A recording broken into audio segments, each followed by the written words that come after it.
So you say you guys got in this area 2001? Yeah, around that time, like 2001.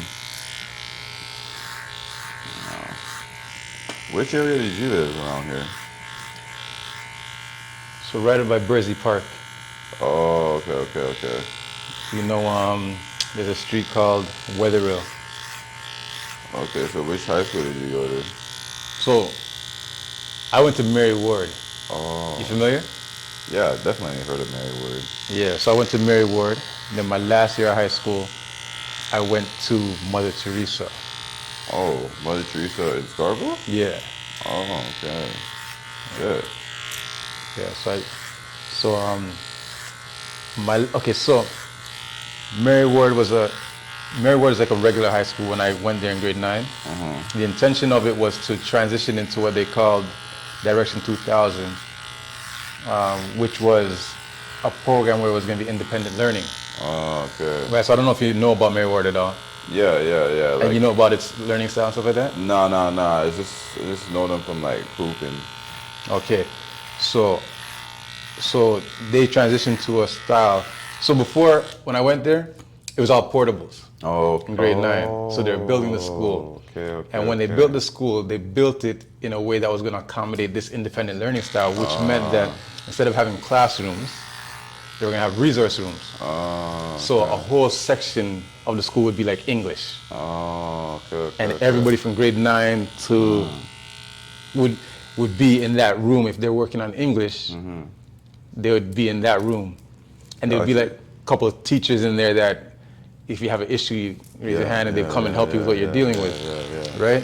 So the way that the program works is to finish a course or a course, right? So say grade 9 math. To finish grade 9 math, what would happen is you have 20 learning guides to finish. And once you finish the learning guides, you get the credit. Right? So it's up to you now to finish it as fast as possible or as slow as you want. That's good. It's fantastic if you're disciplined. Exactly. But coming from... But then it teaches you that discipline at a young age, though. It's good for people who have come in at grade 9. But see, I've done 3 years of high school the regular way. Regular way, yeah. So now you're coming and telling me that I could... Yeah, you'd be like, oh, I'm chilling. I'm chilling, bro. Yeah. Especially because, again, like I'm not in classes. I mean, I can choose where I want to go. I can choose if I want to work on math all day. I could choose, or I could choose if I want to go to the arcade all day. Jeez, that's crazy. So what happens is now, a lot of the kids who weren't that disciplined started to fall by the wayside and not succeed. Right. So hence my basketball team. They all started to do pretty shit. So then they left and went to different schools around the city. Okay. So now when I went back to school when I went back to school, like, yo, we're gonna kill it this year because we were set to be one of the best teams in the city. But because of this transition, everybody left. That's how I know Mary Ward is still hooping. You know, they're just a good like school in terms of like ball players. But that's interesting that you went to MT. My cousin went there. Yeah, all my cousins went there. So many hoopers have been through that school too. Right. So at my school where I at Mary Ward, on my team was Shay Gildas Alexander's dad. Oh, really? Okay. So we were on the same team. Okay. That's cool. How was he when his hooping days? He was okay. Yeah? He was okay, yeah. He was okay. And he had he had an uncle. Like she had an uncle. So the guy's dad had a brother. And he was like maybe like 2-3 years older than me. And he was good. Like he was good. Okay. It's crazy to hear those type of stories sometimes, you know. You kind of get the like origins of how like, you know, these hoopers and their lineage, how they get to the league and stuff. It is wild, bro. Right? Because I'll tell you this. I'm at Caravana a couple years ago, right? And I run into them, the dad and the uncle, right? Yeah. So we're chatting. He's like, yo, my son's going to go to Kentucky, you know. I said, what are you talking about, Kentucky? Because I'm just thinking basketball. And I'm thinking about him as a basketball player. And I'm just not thinking that he's producing a son that's good enough to go to Kentucky. Exactly. And he's not even taller than me. Yeah, exactly. Right? So I'm like, we're Kentucky Fried Chicken? What are you talking about? Right? He's like, yo, my son's going to go to Kentucky and he's going to be starting point guard. Yeah, because you hear guys talk about that, like, yeah, you're talking shit, whatever, man. Like, Right? You know? So then now, boom, a couple months later, NCAA season starts, and all of a sudden, Kentucky's on the TV. Shady Gilgeous-Alexander gets to start because one of their major point guard is injured. So I'm like, wait a second. This guy told me that. The man told me son's going to Kentucky. I was like, what? Yeah, that's crazy. And he told me he's going to Kentucky and then he's going to be one and done. And I'm like, that's crazy. That's crazy. Here we are, like, how many years later, the man's first team right? All NBA, bro. Crazy. What are we talking about? Crazy, yo. Crazy. That guy's gonna probably be the best Canadian. Like right now, Jamal's like, holding it down right now. But he was holding it down until playoffs started, and then Jamal's now in the limelight, so now you see it, right? Exactly. Like, it's kind of competitive, It's to the point where it's like, we forget about Andrew Wiggins. Right. Even though he kind of jump-started his career again, going to the Warriors, kind of validated himself winning the title. Yes. But it's kind of like too little too late, in a sense, because these other Canadians are like, they're coming for that spot, to be the best Canadian hooper. I know Jamal was probably hearing a lot about shy this, shy that. It's motivating for a player. All you guys coming out representing Canada. Everyone, those guys, they're trying to be the best. I feel sorry for Wiggins in the fact that he got drafted to the team that he got put on, and the team is it's a horrible franchise. You know what I mean? So they didn't even get to get the best out of him. They probably didn't it probably wasn't even a motivating enough thing for him to And then they draft Cat and then focus all their energy on Cat. Yeah, exactly. It's kind of like a setup for him to not succeed or But man, his numbers ain't gonna lie though. He scored more points than a lot of big name players that you wouldn't even think during his time in the league.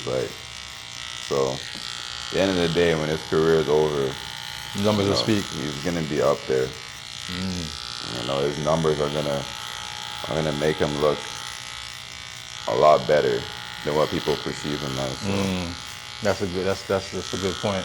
Yeah, that's a good point. And I'll be happy for that because I hate the fact that he was at one point just looked on as almost like a bust, and I'm like, nah, this man's not a bust. That's what he was looked on for a lot of until he really got to Golden State, really. And became a key piece to that title run.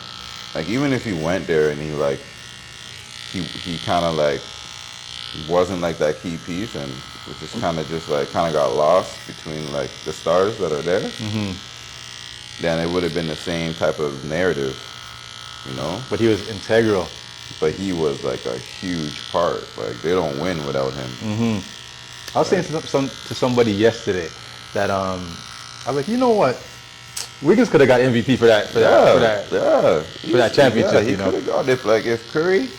If Curry didn't have a great finals, it would have went to him. He played that well, so And maybe Curry don't have the great finals that he has without Wiggins having Exactly. the finals that he has. Because like like don't really take it in. Like he was literally replacing Durant. Think about it. Right. You know, like Durant pretty much replaced Harrison Barnes. That's what made them like unstoppable. You know, and when Durant left, you know, they needed someone like that, right? And Wiggins literally like was like that. You know how they say, "Oh, poor man's KD," or you know, poor like that's what he was, but he was like kind of more than a poor man's. You know, like he filled that role way better than Harrison Barnes ever could, and like kind of came close to KD. Did he bring more defensive presence than KD did? Yeah, I think so. Even though KD played great defense, but because he's like more offensive minded than he is defensive, I think like Andrew Wiggins didn't really have that pressure to like score, Right. but he could, like, you know, like he could score. Like, this is, we're talking about a guy who averaged 20 per season. You know, that's a capable scorer. So he just didn't have to do that over there. So, you know, he was able to really focus on his defense like that.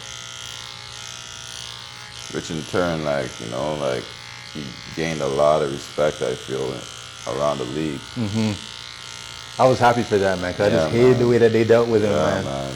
I was really happy for that title for him, man. Good for him, good for his career. Like right now, I'm torn between Miami and Denver because I definitely want the Canadian boy to turn up and win the championship. Yeah. But then I also want to see the Miami story like come to fruition. Man. Like Me too. Like that AC to you know to be the first AC to like you know win a title. just conquer all the giants. Yeah, man. I want that too. But then like you know it's like you said like I want Jamal to win. That's the only reason why I want Denver to win. It's because Jamal. Him. That's Yeah. it. Like Yeah. if he wasn't on that team, like I wouldn't care for them. Right. You know. But he's playing like top tier basketball, like he's playing like history making basketball right now. History making basketball, man. Like He's a top, and it's good for him too, man. Hold on. Do we want it lower or? Yeah, just a little bit lower. Okay, cool. Just a little bit lower. It's good for him too because like he got injured, a scary injury. Right. Oh, right. You know, so like a lot of people kind of counted him out. Right. Forgot about you know. Right. It wasn't just no little injury. It was a real injury. Yeah, man, it was a real one. So like it's good to see him back. You know, back at the level he was. You know, I can even say he's probably playing a little bit better. You know, because you know he's on a bigger stage now. And the last game he had, him and Jokic both had a triple-double. Like that's crazy. No one's ever done that. A 30-point triple-double like that. Yeah, yo. Like so, it's good, man. This guy's putting on, and you know, if he wins, if Denver wins, then I'll be happy because of him. You know, and then he'll be dubbed as the best Canadian player right now. But man, Shy, jeez, man, that guy is ridiculous, huh? That guy is just like, wow. I don't think anyone could have predicted what he'd be doing right now. Who could have, man? That's nuts. Yeah, like I know the Clippers are like, fuck. Like, I get we have PG and Kawhi, but fuck. I know they would rather have Shy right now. For sure. Those guys are unavailable, always unavailable. PG and Kawhi don't even make one Shy right now. I know, right? Like, for real. But they didn't even, like, Doc says, oh, he knew, like, you know, Shy was going to be nice like this. That's why, you know, he was so reluctant to trading him. All right, you're just saying that just to say that. Right. No one knew he was going to be nice like this. This quick. Like, yeah, he showed, like, potential of being like, you know, a 20-point scorer, but this man's a 30-point scorer That's wild. consistently. Like I remember like betting on him this season, like he's always good for 30. And that's crazy to think that he's there battling for scoring leader. Exactly. That is Exactly. that's like, mind blowing. That's crazy, man. Because you're looking at the likes of Giannis, you're looking at the likes of Embiid, you're looking at the likes of Luka Doncic, and people are Exactly, like scores in the league, and he's just right up there right with there, them. right up there. Like I don't even think there's like been 0.5% different. Yeah. Like right there. I don't think there's been a Canadian like that's done that. You know, No. like, Not even in the stratosphere. yeah, man. So he's doing things that like no Even Canadian superstars aren't even in super- that stratosphere exactly, like often. Exactly. So yeah, man. What I'm actually excited about is the Canada team for the Olympics. Like, oh my gosh, it's gonna be like probably the first time in a while where you know we actually gonna have like, I mean, ever. We're gonna have a real dangerous squad, like especially if like Wiggins decides to play, because he's always like on and off. If he decides to play, Shy plays, Jamal plays. Oh my gosh, it's gonna be a problem. Even Dylan Brooks and the amount of hate he gets, that guy's still a key player. Oh man, for sure, for sure. You can't let the media distract you from the greatness of that guy. Like, Yeah, man. saying, A well, lot he of only it, scored 8 points. a lot of it he brought on himself, but That's fine. That's fine. That part of the thing is fine. yeah. But to say that he's a shit player is Nah, nonsense. That's just disrespectful. That's nonsense. And you just not knowing the game, you know? Those are just like ignorant fans. Just don't really, they just like, they don't really watch the game like that, you know? Or really pay attention to what he's doing. Those are just the fans that'll believe that Ja had a toy gun. Yeah, I know, right? Like, for real. Like, when I heard that, I was like, come on, man. Now they're taking Come people on. for fool. Come on, man. Like, what do you think this is? I'm still waiting to, like, hear the NBA is taking their time to like, you know, say what they're going to do with him. Like, this thing happened, like, months ago. I think he's gonna get like a pretty hefty suspension. Plus 20? Yeah, it's gotta be plus 20. 40? Gotta be. Nah, I don't think it'll be 40. Maybe like 30. If it goes to 40, I'll be shocked. I'll be shocked. Like, damn, the commissioner is really pissed. But I don't know what that boy's thinking, man. I don't know. I don't know what he's on either, man. Think he's on drugs? He's Or I alcohol? think it's more alcohol than drugs, to be honest. But it's like, and he's still young, and you know, you can't really. I mean, there's some young guys that have a level head when they get, you know, millions of dollars.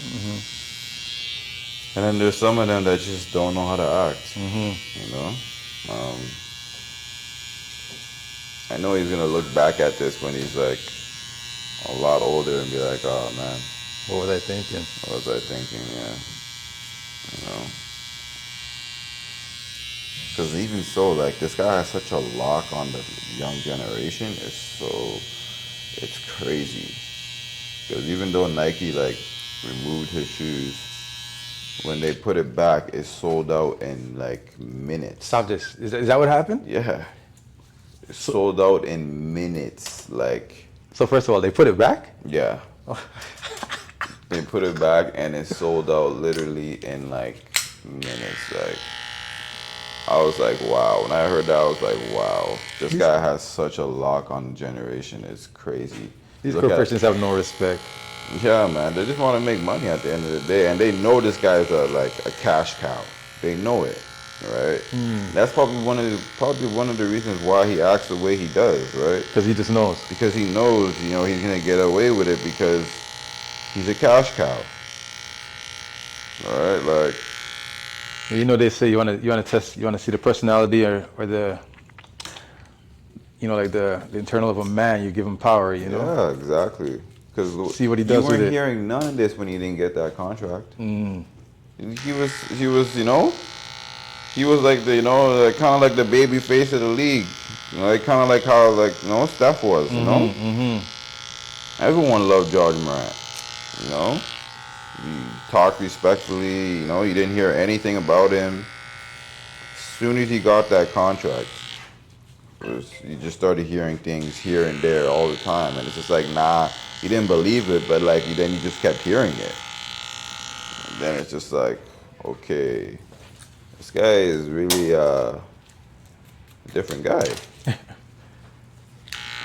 But like, man, like the generation, just like, you see all the hoopers coming up doing their hair the same way he does.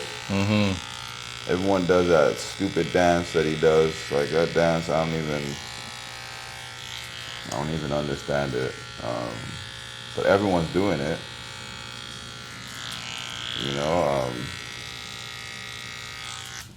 It's crazy. So you're locked in with the young hoopers. How did you develop your brand? To be honest, like, it's just like being around and seeing how they conduct themselves, and me just being a hooper myself. You just kind of just pick up on things, and what's gonna attract hoopers and young players. So I just kind of just go off of that, and like what I like myself. You just combine all that together, and hopefully people gravitate to it. So it's ATB, right? Yeah, ATB. What does Not it even stand just for? ATB, at the buzzer. At the buzzer, okay. Not even just like ATB, but like ball in the six. Ball in the six is you too? Yeah, ball in the six is me and my business partner. Okay. And then my clothing brand, Don Le Don. All those things is pretty much the same formula. Being around, the culture, and picking up on things, and then adding your own, pretty much vibe to it, and you just kind of hope like people gravitate to it. But like I also think like because of ACB and like ball in the six, it kind of made it easier for people to kind of gravitate to Don Le Don, or even when ball in the six, it was easy for people to gravitate to it because of ATB, and like seeing me like grow that brand. Yeah. Everyone likes consistency at the end of the day. You're consistent with what you're doing, people are gonna eventually turn their head and pay attention. So what's the difference between ATB and ball in the six? ATV is just like media, basketball media, and just capturing like basketball stories, news, and highlighting that pretty much what goes around in the city, outside the city, in the NBA. And ball in the six is more like I would say like it's more like community, like catering to the basketball community, and just kind of just offering that network, that basketball network,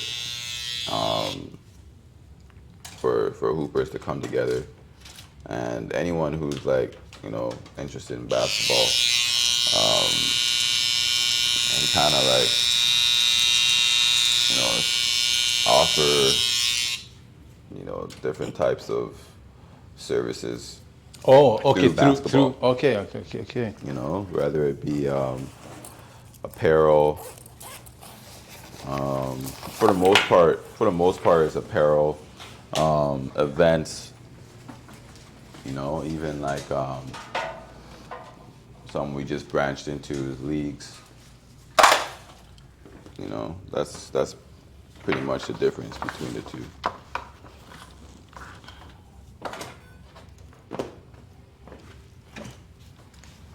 And ATB is kind of like a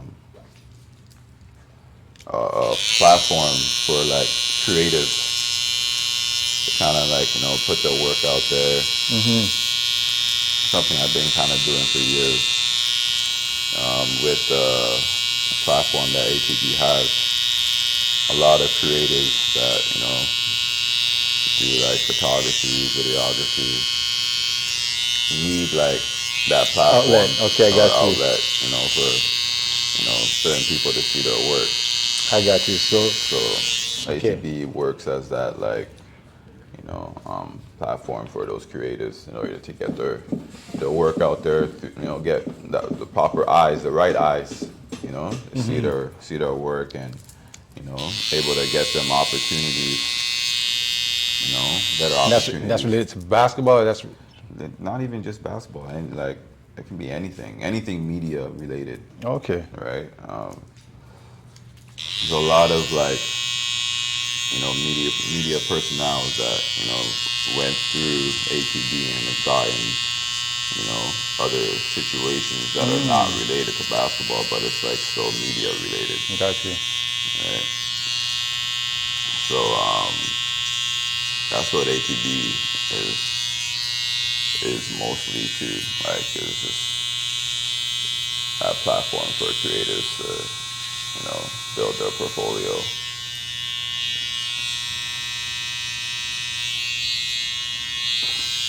How do you want the facial here? Sorry? How do you want the facial here?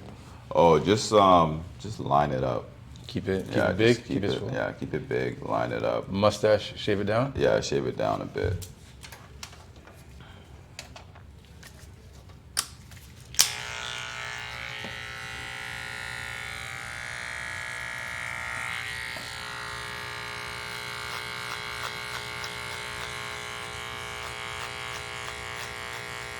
So where do you do your league? We do it right at Victoria Park in Steeles. It's not too far. It's like it's at this facility called Fourth Quarter Training. So we do it there. We're doing it for like 3 seasons now. Does a season equal a year? And now that it's been the 3rd season, it's been about a year. Oh, okay. Like summer, fall. Yeah, exactly. Yeah. Started in the summer, did fall, and it's about to finish up this last season just now. The 3rd season is about to finish up just now. Growing? Yeah. First year we had 4 teams. Not first year. First season we had 4 teams. Second season we had 6, and this 3rd season we have 8. Nice. So it's been good. It's been tough as well too. In which regard? Just like just overseeing more players, more work, right? You know, editing. There's a lot of time. You do the editing? Yeah, I do a lot of the editing, a lot of the graphics. You don't realize how much time, and then like you're like, shit, I don't even have any time for myself. And then when you're so like deep into it, you don't even realize. The time's flying. Yeah, you know. And then when like it's improving, it's growing, you know, you don't really want to stop, right? Yeah. Then it's just like shit. You know, I'm already in. I'm in too deep.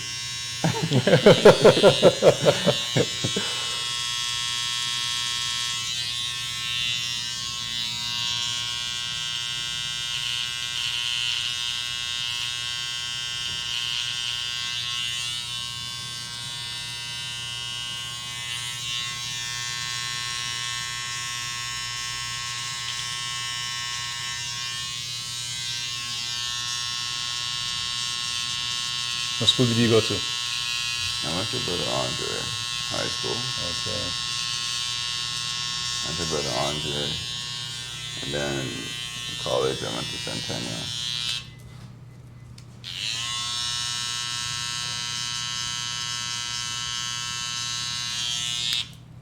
Who's better baller, you or the mayor? It's definitely me, without question. Yeah? Like, growing up, it was him. It was definitely him for a while. Is it because he was older? Yeah, definitely. And I think because of that is what made me better. I always had to, you know, compete with him and, you know, taking the L's. After a while, you know, I was like, enough is enough. And then as he got older, he stopped really like working on his game like that. Just kind of just like coasted with his like with his already like skill set. He didn't really like improve it while I was just working on my game. So like I remember one summer, I always remember like this summer where I took the leap and he took the step back and he got a girl and like it was just, you know, on her. He focuses on her. And I was just working on my game every day. You know, that's when I knew, okay, this is when I'm gonna pass him. And after that summer, that's when we were at the same level. Where it's like we were at the same level, but like I felt like I was a little bit higher because I can do things that he couldn't do. Right? Like I always used to tell him like I have a left hand, I can go left anytime I want. Right. You know, you can't do that. Like, you know, when you go on your right, you know, or you go on the left, you'll put it up with your right. You know? I don't do that. I go on the left, I put it up with my left. I feel comfortable doing it. When you do it, you can tell you're uncomfortable. You know? He's fighting to go back right. Yeah, you're trying to go back right. So from then on, I knew, okay, like I'm a step above this guy a little bit. You got and him. It just Got it him. just kept growing and growing and growing. And even till now, like I still don't feel like he's caught up yet. You know, right now he's trying to like, you know, get back into shape. Because, you know, he put on a couple pounds. Like we said, a couple is more than a couple. So like when he did put on those pounds, I'm just like, man, you're never gonna catch up to me, like, bro. Like now you're never gonna be able to guard me. It was already tough for you before when you were skinny. Now you're bigger. Yeah, you're never gonna be able to guard me. I remember we went to a run not too long ago. To Richmond. And like I was just fooding him. It was like bad. I was telling him, you're in trouble. Like, you know, when I get going and like, especially when it's him, I'm always talking to him like, yo, you're in trouble. He's like my biggest rival. But he's the one who made me better. So, you know, like, there's no one that like pushed me like. There's no one that pushed me like him. Or even just like made me feel like I can do things. Like I remember like in high school, and we were both on a team, and this is when he was nicer than me. Yeah. And whenever he would come on and whenever he would come on the court and like we would be playing like a really good team, like most of the time I would be nervous. But when he would come on the court and like do his thing and like and get buckets and shit, it would like give me confidence. The confidence. You know, it's like okay, like he's doing it, I can do it. You could do it. You know, if he wasn't Oh, doing that's that, sick. That's sick. That's sick. if he wasn't doing that, like I would be coming on the court scared. You know, not having confidence, and you know, I've actually never told him that. He doesn't even know that. Oh, that's awesome, But man. like, yeah, man, like he was a big part of my development as a player. And like, you know, I do acknowledge that, you know, he was a great player at one point.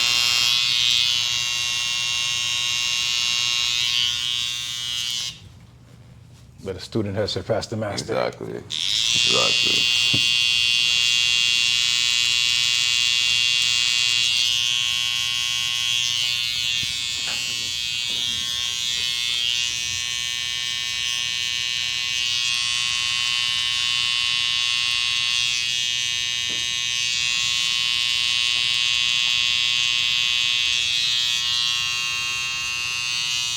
That's awesome perspective there, though, man. Like when you say like him just doing it made you know that okay, I can do it. Yeah, Then. exactly. That's awesome. Exactly.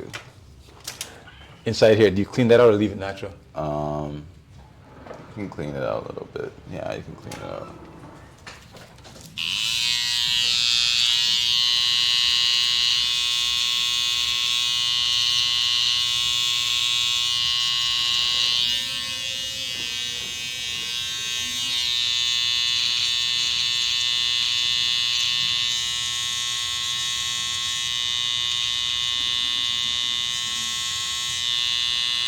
So how long have you been doing the barber thing? Ooh, we say 33 years? Damn. 33 years. And then being in a barber shop will be 10 years. 10 years, eh? When is it going to be 10 years? November. November? Okay. It's a huge milestone, man. You plan on doing anything to celebrate that? Well, you know what? Now that we're speaking about it, I need to actually start conjuring the thought of like what 10 years is supposed to look like. Yeah. You have to, man. Sometimes we lose sight on celebrating, you know, those moments or those accomplishments. You know, like it's important because that's kind of all we have at the end of the day when it's all said and done. Is the moments. You know, you don't want it to like pass you by without acknowledging them, you know, in the right way.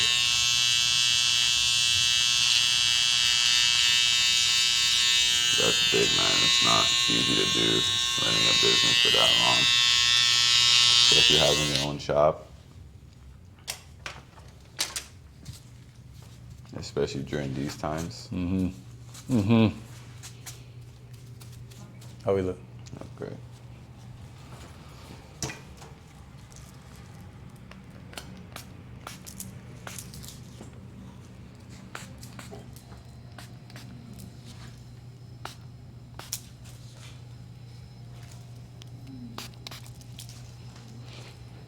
No, man, I like what you're doing though with your platforms and your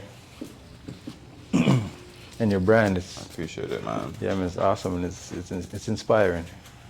Appreciate Because it, I love when I see it, you know, it develop and grow and it be consistent. That's the thing I love is the consistency, you know what I'm saying? Because certain people come up with a bang and they do some oh, that shit's on fire.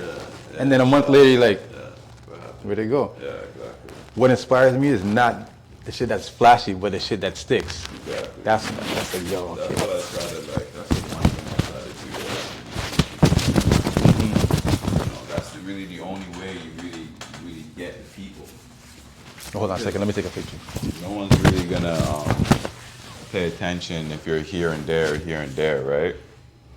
It's hard to even get people's attention. The only way to really do it is if you're always Doing it. around and you're Yes, always doing yes, it. yes. You know? Eventually, people will pay attention.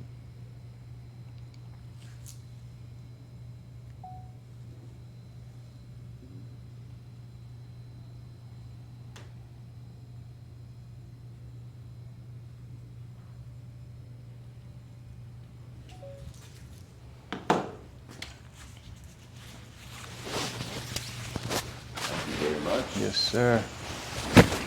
Got it.